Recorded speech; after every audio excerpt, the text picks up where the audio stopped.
अस्सलामुअलैकुम, this is Shahzeb and you are watching Zebi tech.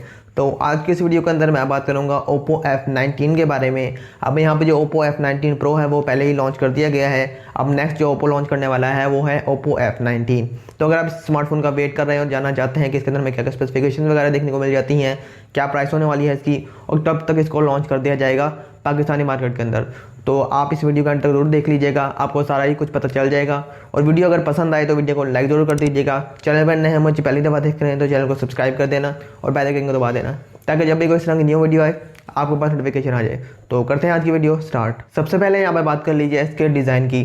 तो design wise हमें काफ़ी अच्छा देखने को मिल जाता है। बैक साइड पर हमें ग्रेडेड फिनिशिंग देखने को मिल जाएगी और इसके अलावा ओप्पो की ब्रांडिंग हमें नीचे लेफ्ट साइड पर मिल जाती है। और इसके कैमरा मॉड्यूल की बात कर ली है तो वही राउंड रेक्टेंगल शेप में देखने को मिलेगा, जिसके अंदर हमें वर्टिकली 3 कैमराज और साथ हमें जो इसकी एलईडी फ्लैश लाइट है नीचे वो देखने को मिल जाती है।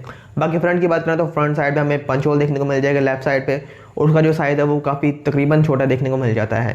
तो ओवरऑल डिज़ाइन देखा जाए तो डिज़ाइन वाइज काफ़ी अच्छा देखने को मिल जाता है। अब नेक्स्ट यहाँ पे इसके डिस्प्ले की बात कर ली है तो इसके अंदर हमें 6.43 इंच का डिस्प्ले देखने को मिल जाएगा जो कि एक एमोलेड डिस्प्ले है। और इसकी जो रेजोल्यूशन है वो हमें फुल HD+ की देखने को मिलेंगे, यानी कि 1080p × 2400 पिक्सल्स। इसके साथ साथ इसके अंदर हमें 600 निट्स तक की जो पीक ब्राइटनेस है वो भी मिल जाती है। 409 ppi की पिक्सल डेंसिटी भी है।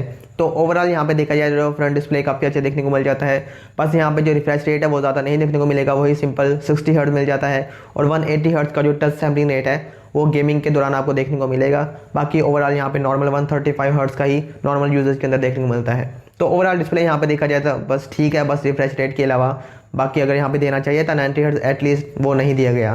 खैर इसके अलावा यहाँ पे इसके प्रोसेसर की बात कर ली है तो यहाँ प्रोसेसर भी वही सिंपल सा देखने को मिल जाएगा। इसके अंदर हमें स्नैपड्रैगन 662 मिल जाता है जो कि 11 नैनोमीटर का आर्किटेक्चर बेस्ड है और एक ऑक्टा कोर प्रोसेसर है। अब यहाँ पे आपको परफॉर्मेंस बिल्कुल भी नहीं मिलेगी गेमिंग के अंदर। सिंपल यूजेज के है, यानी कि डेली टास्क वगैरह, सोशल मीडिया ऐप्स वगैरह वो ये इजीली रन कर देता है। बाकी गेमिंग इसके अंदर बिल्कुल भी नहीं होगी। तो अगर आप गेमिंग के लिए लेना चाहते हैं ये, तो ये स्मार्टफोन आपके लिए बिल्कुल भी नहीं है। और इसके अलावा यहाँ पे इसके वेरिएंट की बात कर ली है तो यहाँ पे एक्सपेक्टेड यही है कि हमें 128GB स्टोरेज और 8GB रैम या फिर 6GB इनमें से कोई एक वेरिएंट देखने को मिलेगा।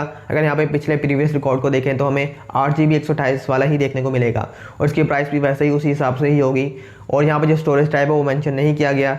और इसके अलावा यहाँ पे बात कर लिया अब इसके जो ऑपरेटिंग सिस्टम है उसकी, तो इसके अंदर हमें लेटेस्ट एंड्रॉइड मिल जाएगा एंड्रॉइड 11, जिसके साथ हमें जो कलर OS 11.1 है वो भी मिल जाता है। तो आपको जो लेटेस्ट फीचर्स वगैरह हैं वो देखने को मिल जाते हैं। बाकी इसके कैमरा सिचुएशन की बात कर ली है, कैमरास की बात कर ली है तो बैक साइड पे जो ट्रिपल कैमरा सेटअप है उसके अंदर में जो मेन सेंसर है 48 मेगापिक्सल का देखने को मिल जाएगा 1.7 के अपर्चर के साथ। तो यहाँ पे आपको जो लो लाइट फोटोग्राफी है काफ़ी अच्छी मिल जाएगी, काफ़ी अच्छे जो कलर्स हैं वो भी आपको देखने को मिलेंगे।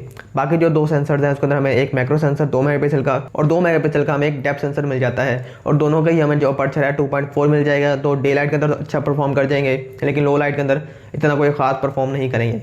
और फ्रंट की बात कर ली जाए तो फ्रंट साइड पे जो पंच होल है उसके अंदर हमें 16 मेगापिक्सल का जो सेल्फी शूटर है वो देखने को मिल जाता है। तो इसका जो अपर्चर है वो भी 2.4 है। तो यहाँ पे आपको क्वालिटी वगैरह बस ठीक देखने को मिल जाएगी। तो कैमरा वाली साइड से इतना कोई खास देखने को नहीं मिलता। यहाँ पे एटलीस्ट 64 का देना चाहिए था बैक साइड पे, मगर यहाँ पे नहीं दिया गया। तो ओवरऑल ये कैमरास देखने को मिल जाते हैं। इसके अलावा यहाँ पे इसकी बैटरी की बात कर ली है तो बैटरी वाली साइड से हमें बस ठीक देखने को मिल जाता है। 5000 mAh की बैटरी है जो कि स्टैंडर्ड आजकल के लिहाज से। इसके अलावा टाइप C भी है इसके अंदर और 33 वाट की जो फास्ट चार्जिंग है वो भी देखने को मिल जाती है। तो यहाँ पे आपको फास्ट चार्जिंग भी मिल रही है, बैटरी भी एनफ मिल रही है। तो बैटरी वाली साइड से आपको कोई भी प्रॉब्लम नहीं होगी।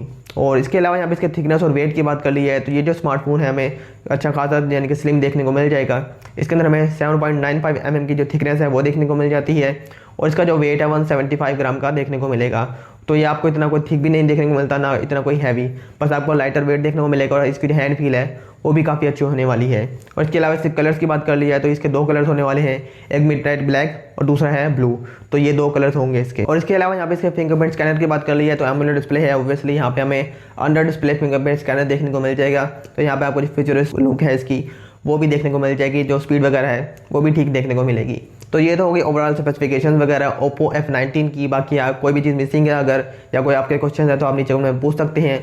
अब बात कर लीजिए यहाँ पे इनकी प्राइस की। तो इसकी जो प्राइस होने वाली है वो अंडर 40,000 ही होगी, क्योंकि OPPO अपनी जो F17 है सारे ही जो ये स्मार्टफोन है 35,000 40,000 के दरमियान में कहीं पे देखने को मिलते हैं। तो ये भी हमें अंडर 40,000 देखने को मिल जाएगा।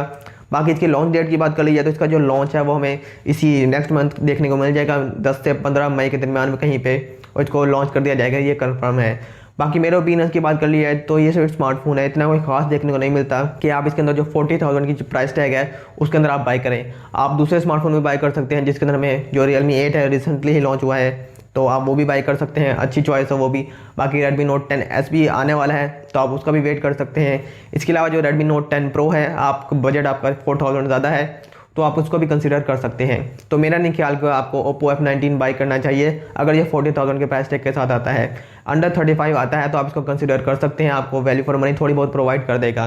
लेकिन गेमिंग के लिए ये बिल्कुल भी नहीं है। अगर आप गेमिंग के अलावा एक बाई करना चाहते हैं तो ये स्मार्टफोन आप बाई कर सकते हैं। बाकी आपके कोई भी क्वेश्चन हैं इस स्मार्टफोन के बारे में तो कमेंट में पूछ लीजिएगा। तो बस ये थी आज की वीडियो अगर पसंद आई हो, अभी तक लाइक नहीं किया तो वीडियो को लाइक जरूर कर दीजिएगा। चैनल पर नए हैं, मुझे पहली दफ़ा देख रहे थे, चैनल को सब्सक्राइब नहीं किया तो चैनल को सब्सक्राइब कर देना, बेल आइकन को दबा देना ताकि जब भी इस तरह की न्यू वीडियो आए आपके पास नोटिफिकेशन आ जाए। तो मैं मिलता हूँ आपसे किसी नई वीडियो में, तब तक के लिए अल्लाह हाफिज़।